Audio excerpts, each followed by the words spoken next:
Growing up, I was told that success comes from being smart, getting good grades, having a high IQ, knowing all the answers. And for a while, I believed that. But then, something happened. I started noticing people around me, friends, colleagues, even strangers, who weren't necessarily the smartest in the room, but they thrived. They built meaningful relationships, handled stress with ease, and seemed to navigate life with a kind of wisdom that I couldn't find in books. That's when I realized intelligence alone isn't enough. Emotional intelligence, understanding and managing emotions, both yours and others, plays a bigger role than I ever imagined. Let me show you why. I'll never forget this one job interview I had. I had studied everything, memorized facts, rehearsed answers, but the moment I walked into the room, I froze. My nerves got the best of me, and I couldn't connect with the interviewer. Meanwhile, a friend of mine, who didn't know half as much about the role, aced his interview for a similar job. Why? Because he knew how to connect with people. He listened actively, read the interviewer's body language, and responded with empathy. That's when it hit me. Being smart isn't enough if you can't connect. That's what emotional intelligence is about, how you show up, not just what you know. Emotional intelligence is really about three things. First, understanding your own emotions. Being able to say, "I'm feeling overwhelmed right now," instead of just snapping at someone. Second, recognizing emotions in others, like noticing when a friend is upset, even if they're pretending to be fine.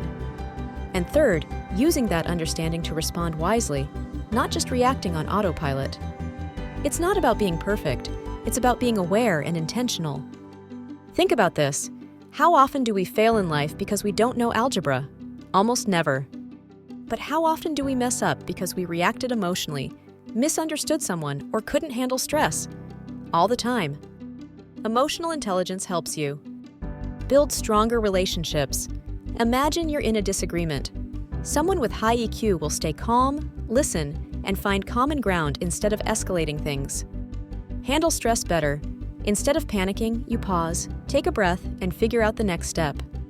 Make better decisions. When you're emotionally aware, you don't let fear or frustration cloud your judgment. It's like a superpower for navigating life. Here's the good news. Emotional intelligence isn't something you're born with. It's something you can practice.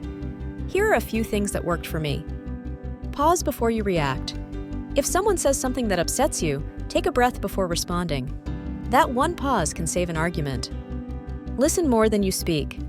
The next time you're in a conversation, focus on truly hearing the other person instead of planning your response. Keep a journal. Writing down your feelings can help you recognize patterns and understand yourself better. One book that really opened my eyes was Emotional Intelligence by Daniel Goleman. It breaks down these ideas in a way that's easy to understand and apply. There's this quote that really stuck with me. People will forget what you said, people will forget what you did, but people will never forget how you made them feel. That's what emotional intelligence is about. It's not just about getting ahead at work or handling stress better. It's about the way we connect with others and with ourselves. And here's the best part. You don't have to have all the answers. You just have to start paying attention.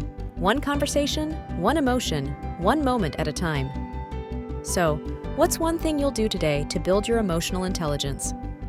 Let me know. I'd love to hear your thoughts. And remember, it's not about being perfect. It's about being human,